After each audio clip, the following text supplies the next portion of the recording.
Hi guys, welcome to my channel. Before starting, subscribe and like the videos, it really helps. The content from this video are taken from the web novel and manga series of Mushoku Tensei Jobless Reincarnation. Now please enjoy the video.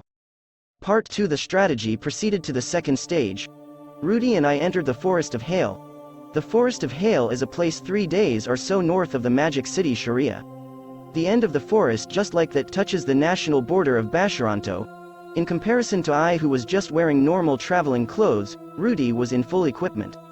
A large knapsack, it seems that staple food and some other stuff is packed in for the worst case. Since it's Rudy, I thought he would go in empty-handed and return like that. After saying that, you shouldn't underestimate the forest.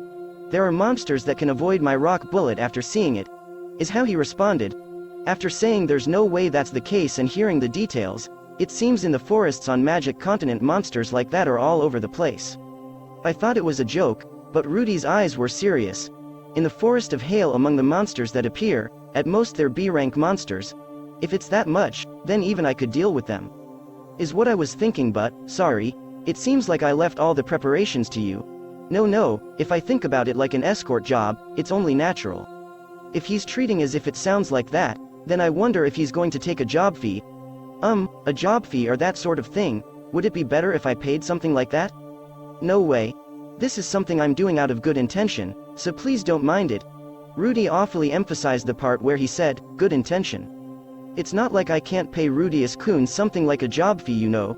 Even though it's low, I do get a salary from Ariel-sama.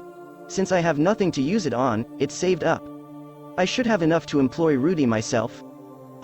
But Rudy has true strength over king class. I wonder if I'll have enough. Phew, I'm expensive, you know. Expensive, you say? That might be the case, but after hearing Rudy's words, I wasn't thinking about money, but I remembered the slave market. In my head, a nude Rudy was climbing up onto the show stage. Bye, Rudy with money. The area around my abdomen tightened up and seemed to call for something. I knew that my face was getting hot from embarrassment. In any case, let's hurry ahead. Yes. We entered the Forest of Hail. The Forest of Hail might look the same as a normal forest at a glance. A variety of large trees are covered in snow, the same as a forest you can find anywhere. In this forest, hail falls at fixed periods. It's a land where there's a magic power like abnormality. In just this entire region, when you step on the snow, it makes a crunching sound. The flower blooms on a cliff. Since we'll be heading in a straight line to there while melting the snow, please follow along while being vigilant of our surroundings. While melting the snow, Rudy said it like it was nothing and started to move forward. I wanted to try it as well, but it was no good.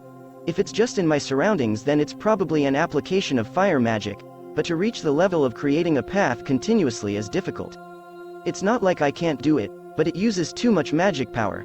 The way Rudy uses magic power is extravagant. I continued down the path as even the snow on my shoulders melted.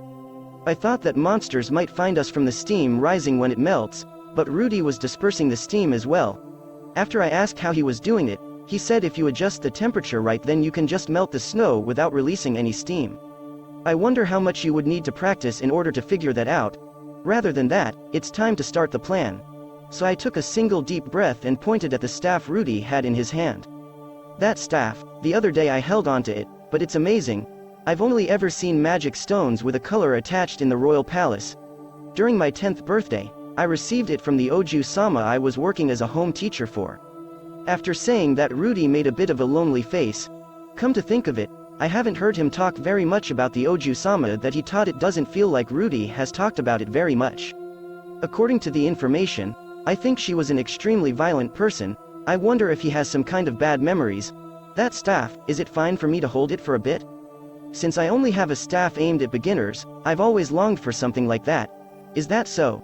Since you're an Oju-sama's escort, then I'd think you would be given a better staff to hold onto though. Since I used chantless magic, I'm sure they were thinking I didn't need a staff. They're stingy, right? Of course, I don't think Ariel-sama is stingy. This wand is something I received from Rudy, so I treat it preciously.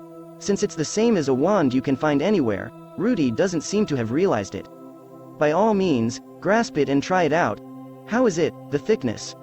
Rudy came out asking that while smiling. I wonder what it is. Is there something amusing? While holding doubts, I tightly grasped the staff. Since my hands are small, I felt like it was a bit hard to hold. It's thick. I wonder if it was assumed you would hold it with both of your hands. I'm sure they were making assumptions based on after I grow up. While smiling, Rudy continued to proceed with melting the snow. I followed after while holding the staff. Alright, for the time being the plan has succeeded, and next is, I took the ring on my little finger and brought it close to my mouth. And then in a small voice I declared the keyword. Red Tower. After that, the gem in the ring changed colors from blue to red.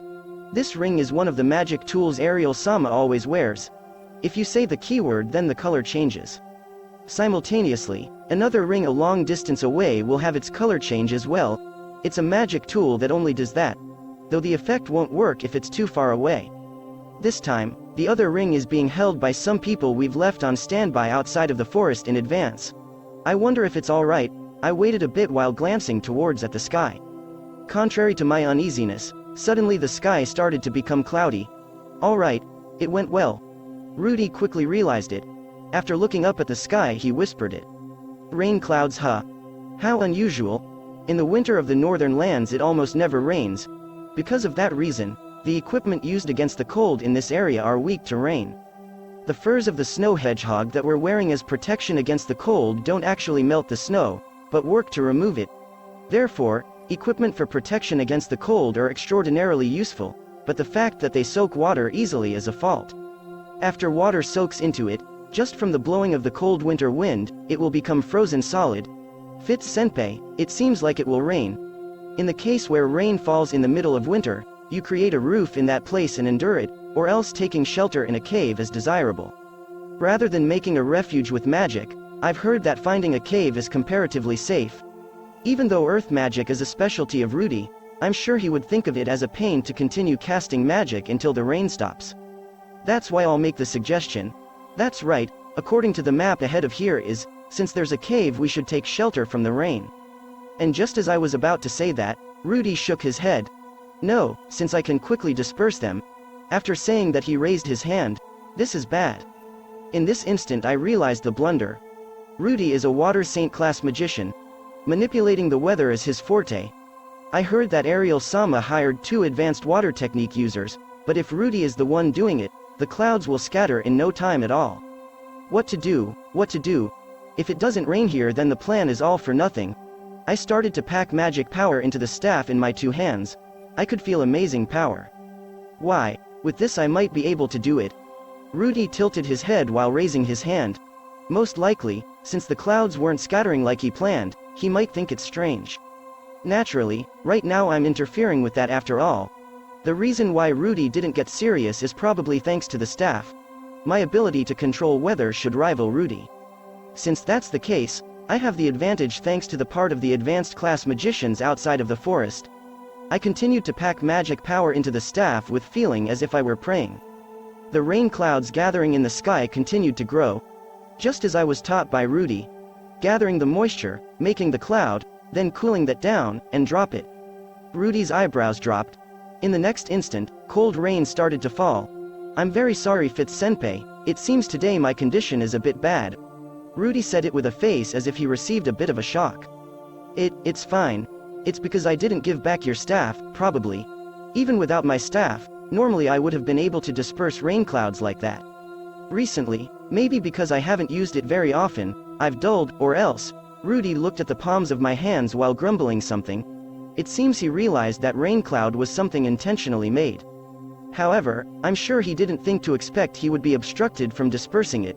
Well, we can't help something that's already started to fall. If I remember correctly, there's a cave up ahead, let's take refuge there. Duh, that's right.